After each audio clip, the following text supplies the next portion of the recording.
Inilah Radio Republik Indonesia. RRI, Radio Tangga Bencana COVID-19.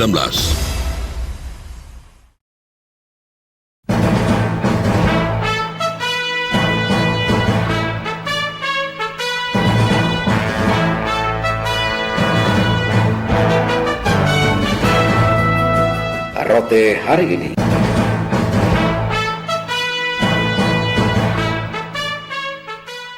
Selamat pagi pendengar, Anda mengikuti rangkaian informasi yang terangkum dalam Rote hari ini, edisi Sabtu 23 Mei 2020. Dari Rote dan seputaran Nusa Tenggara Timur ada beberapa informasi yang menjadi rangkuman Rote hari ini, di antaranya.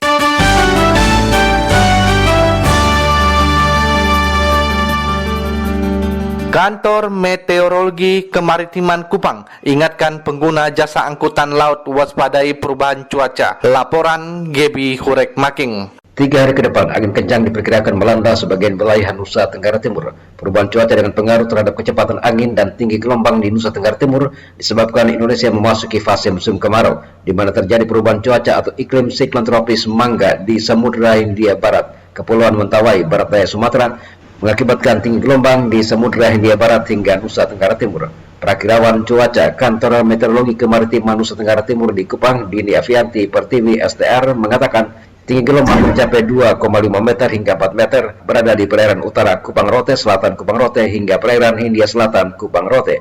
Masyarakat pelayar diminta untuk mewaspadai kondisi ini. Jadi terdapat siklon tropis Mangga yang berada di Samudra Hindia Barat, Kepulauan Mentawai. Nah, siklon tropis ini mengakibatkan peningkatan tinggi gelombang di Samudra Hindia Barat, Sumatera hingga Nusa Tenggara Timur. Dan untuk di NTT sendiri, tinggi gelombang 2,5 hingga 4 meter yang mempengaruhi di perairan utara Kupang Rote dan perairan selatan Kupang Rote hingga Samudra Hindia Selatan Kupang Rote. Ketinggian mencapai 4 meter. Dan diharapkan untuk warga masyarakat sekitar diharapkan untuk berhati-hati. Diperkirakan 3 hari ke depan masih seperti ini. Dari kami sendiri sudah mengeluarkan peringatan dini yang berlaku tadi malam hingga besok pagi. Kecepatan angin 30-40 km per jam berada di wilayah Kupang, Rote, Sabu, dan Sumba, bertiup dari arah timur sampai tenggara. Kecepatan angin dengan tinggi gelombang dikarenakan selisih tekanan udara di wilayah Asia Australia yang sangat tinggi. Terkumpulnya massa udara di wilayah Kepulauan Mentawai, Barat Daya Sumatera ikut berpengaruh pada cuaca Nusa Tenggara Timur, mengakibatkan hujan lokal ringan dan sedang untuk beberapa hari ke depan. Dari Beranda Selatan NKRI, Gebi Hurek Making melaporkan. Juru bicara gugus tugas COVID-19 Provinsi Nusa Tenggara Timur saat ini tidak mengumumkan lagi hasil kasus COVID-19 secara langsung. Kebijakan penghentian pengumuman update kasus COVID-19 oleh gugus tugas COVID Provinsi Nusa Tenggara Timur dipertanyakan oleh masyarakat umum termasuk kalangan jurnalis. Ketua Jurnalis Online Indonesia Joy Nusa Tenggara Timur, Joy Riga, mengatakan selama ini gugus tugas COVID-19 Provinsi Nusa Tenggara Timur rutin menyampaikan perkembangan kasus virus corona di Nusa Tenggara Timur dan sangat disambut positif masyarakat. Penghentian pengumuman secara langsung saat ini justru dipertanyakan oleh masyarakat yang sebenarnya memiliki hak untuk mendapatkan informasi terutama soal COVID-19. Kan selama ini sudah berlangsung dengan baik. Dia harus tahu bahwa media sekarang itu tidak saja media online atau yang orang akses lewat internet. Ada televisi, ada radio yang butuh secara live orang mendengarkan. Sarana-sarana itu yang langsung cepat kepada masyarakat. Sarana yang hemat, mereka tidak mengeluarkan biaya tapi mereka mendapatkan informasi. Jadi ketika juru bicara gugus tugas menghentikan aktivitas update kasus COVID di NTT, itu juga jadi pertanyaan, ada apa? Karena selama ini itu berlangsung dengan baik dan ada saat-saat itu orang menanti, masyarakat akan bertanya, loh kami biasa nonton live di TV lalu tiba-tiba hilang, ada apa? Ditemui di Kupang, Ketua Joy Nusa Tenggara Timur Joy Riga kembali mempertanyakan mengapa penghentian pengumuman kasus COVID-19 di Nusa Tenggara Timur justru dilakukan saat jumlah kasus positif mulai meningkat di wilayah Nusa Tenggara Timur. Hilangnya ini di saat kurva pasien COVID-19 di NTT itu lagi naik. Ada apa? Itu pertanyaannya. Saya pikir semua keputusan bisa ditinjau ulang. Loh, surat edaran gubernur saja orang bisa dibatalkan, apalagi hanya juru bicara gugus tugas. Saya pikir ini perlu dievaluasi. Saya pikir ini konyol karena seperti tadi saya bilang, kanal informasi itu tidak hanya bisa diakses oleh internet. Orang untuk melihat berapa orang yang sudah terpapar di NTT ini, dia harus mengakses internet, dia butuh data. Sementara orang bisa mendengar radio, dia tidak mengeluarkan uang. Orang bisa menonton televisi, dia tidak mengeluarkan uang. Jadi saya pikir ketika itu dihentikan, itu sesuatu yang konyol menurut saya. Menurut Joy Riga, jika pertimbangan penghentian pengumuman karena pertimbangan kehadiran media massa sebenarnya bisa diatur agar tetap memperhatikan protokol kesehatan. Karena hal terpenting yaitu masyarakat tidak boleh terhambat dalam mendapatkan informasi tentang perkembangan kasus COVID-19 di Nusa Tenggara Timur. Tim gugus tugas percepatan penanganan coronavirus disease COVID-19 tingkat Kabupaten Ende Rabu 20 Mei 2020 kembali mengirim 15 sampel swab ke Kupang untuk diuji. Selengkapnya, Heri Epu menurunkan laporan. Tim gugus tugas percepatan penanganan COVID-19 tingkat Kabupaten Ede pada Rabu kemarin kembali mengirim 15 sampel swab ke Kupang untuk diuji. Pengiriman 15 sampel swab menggunakan pesawat charteran pemerintah Provinsi Nusa Tenggara Timur. Hal itu disampaikan juru bicara gugus tugas percepatan penanganan COVID-19 tingkat Kabupaten Ede, Dr. Muna Fatma, kepada sejumlah awak media di Ede. Menurut Muna Fatma, 15 sampel swab yang dikirim kemarin, 9 sampel swab diantaranya merupakan sampel baru karena belum pernah diambil oleh tim medis sebelumnya, sementara sisanya merupakan sampel swab yang diambil dari 6 orang pasien yang sudah terkonfirmasi positif COVID-19. Kita sudah siapkan 15 sampel swab. 15 itu 9-nya dari yang memang baru, belum pernah kita swab, 6-nya dari pasien yang terkonfirmasi positif. Jadi posisi, kalau kemarin kan sampai kemarin saya masih mengatakan 7 ya. Tadi malam sekitar jam 11 kita lakukan evakuasi dari Nangapenda sebanyak 2 orang sehingga total yang kita swab 9 orang. Muna Fatma yang juga Kepala Dinas Kesehatan Kabupaten Ende tersebut menambahkan secara keseluruhan jumlah orang tanpa gejala atau OTG saat ini sebanyak 184 orang.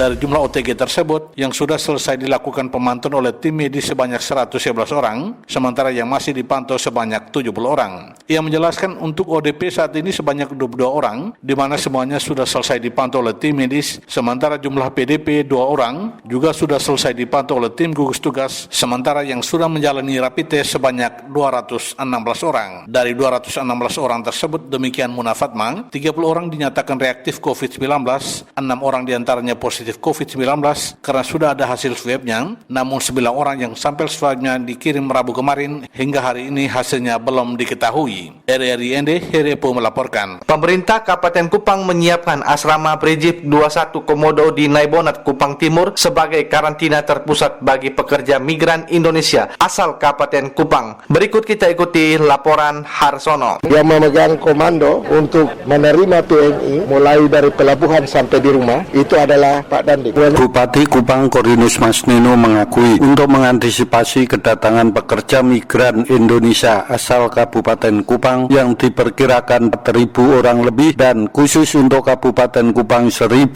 orang lebih perlu disikapi dengan langkah-langkah secara benar serta mengikutkan semua unsur termasuk Forkopinda akan disiapkan tempat isolasi bagi yang berdampak positif COVID-19 yakni di asrama Brigif 21 Komodo Naibonat Kupang Timur. Bahkan menyangkut tempat sementara dalam menampung pekerja migran Indonesia asal Kupang, Bupati Korinus Masnino telah meminta izin kepada Pangdam 9 Udayana Denpasar serta dalam penanganan berikutnya akan dikomandai oleh Dandim 1604 Kupang. Jadi ini langkah kita semua kita atur berurutan dan semua kita terlibat. Saya bersama Forkopinda, Pak Kapolres dari Kejaksaan yang memegang komando untuk menerima PMI mulai dari pelabuhan sampai di rumah itu adalah Pak Dandim. Banyak untuk kita atur ini dan itu ditunjuk. Kemarin saya sudah bicara sama Pak Dandim. Jadi untuk Kabupaten Kupang dan Pak Dandim kemarin sudah setuju. Dalam telekonferensi juga saya sudah langsung bicara dengan Pak Pangdam untuk kemungkinan kita penyiapan lokasi dalam keadaan darurat, kita satu tempat yang bisa kita gunakan untuk isolasi yaitu di Brigif. Untuk kapasitas asrama Brigif 21 Komodo di Naibonat Kupang Timur diperkirakan akan bisa menampung 1.000 pasien COVID-19. mengenai karantina terpusat itu kita lihat dulu. Kalau yang ODP yang tanpa gejala itu langsung karantina mandiri, kemudian nanti baru kita ikut untuk kemudian memberikan pembinaan, kemudian pemeriksaan lanjutan. Kecuali yang PDP itu langsung kita karantina. Dan untuk penyiapan kita sudah siapkan rumah sakit, dan kemarin saya sudah langsung minta ke Pak Pangdam, itu kita punya tempat di Brigif yang daya tampungnya kurang lebih 1.000 orang untuk kita siapkan dalam rangka antisipasi perkembangan COVID-19 ini ke depan. Menurut Bupati Korinus Masnino, dipilihnya asrama Brigif 21 Komodo Naibonat selain jauh dari permukiman masyarakat, juga sanitasi sangat mendukung baik dan tentunya akan diatur serta ditata secara tepat sesuai standar kesehatan COVID-19.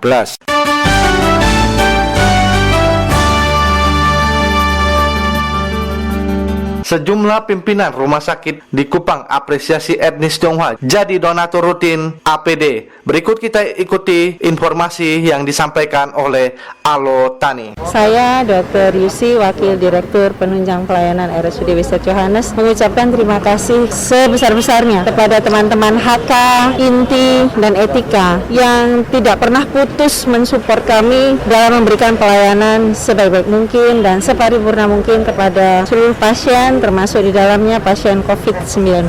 Apresiasi yang pertama disampaikan Wakil Direktur Penunjang Pelayanan RSUD Profesor Dr. Wiset Johannes Kupang, Dr. Yusi, usai menerima bantuan alat pelindung diri berupa baju hazmat, spandon, masker medis, face shield tebal, sarung tangan karet, dan sarung sepatu dari Perkumpulan HKNTT, Perhimpunan Indonesia Tionghoa atau Inti NTT, Etnis Tionghoa atau Etika Kupang, Lions Club Jakarta Jayakarta Prima, dan BPR Krista Jaya Kupang di Kupang, Jumat 22 Mei 2020. Menurut Dr. Yusi, Rumah Sakit Johannes Kupang sangat mengapresiasi semangat donasi oleh komunitas etnis Tionghoa Kupang yang tidak henti-hentinya membantu APD kepada tenaga medis yang menangani pasien, terutama pasien COVID-19.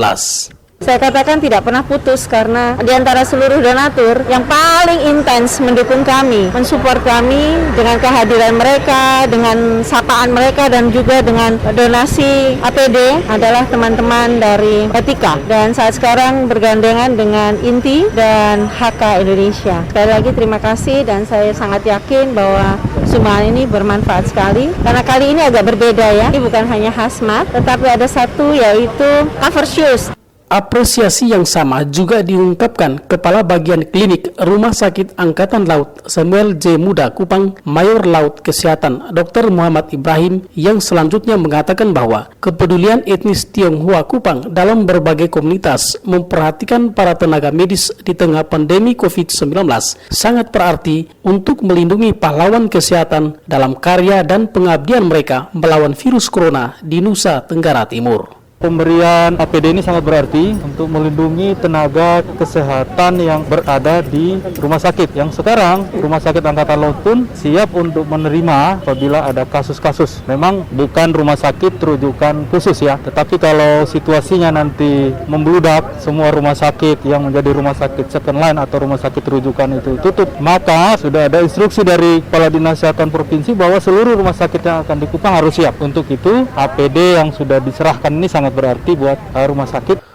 Dokter Kesehatan Pelabuhan Wilayah Kerja Pos Bandara El Tari Kupang, Dr. Fani Angelia Jubida, yang turut menerima APD berupa 10 PC baju hazmat spunbon, 100 PCS masker medis 3P, 7 PCS face shield tebal, 1 box sarung tangan karet, dan 2 paket tisu alkohol di Bandara El Tari Kupang, turut mengapresiasi karya sosial etnis Tionghoa Kupang yang tak henti-hentinya menyalurkan bantuan alat pelindung diri kepada petugas medis, khususnya yang menangani COVID-19. Dr. Fani Angel berharap karya sosial kemanusiaan yang dilakukan komunitas etnis Tionghoa Kupang menjadi motivasi bagi semua komponen masyarakat yang mendukung tenaga medis dalam berperang melawan virus corona. RRI Kupang, Alotani melaporkan.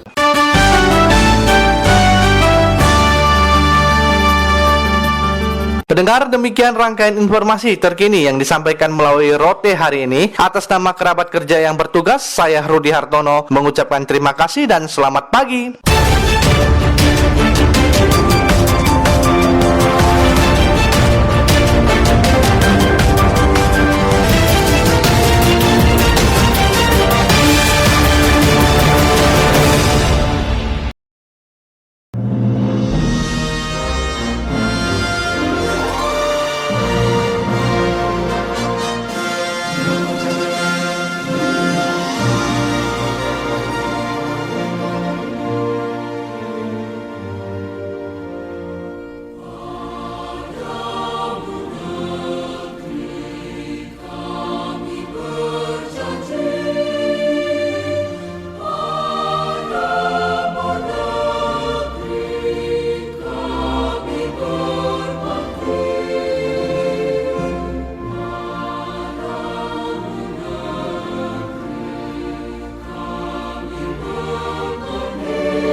RRI Radio Tangga Bencana COVID-19.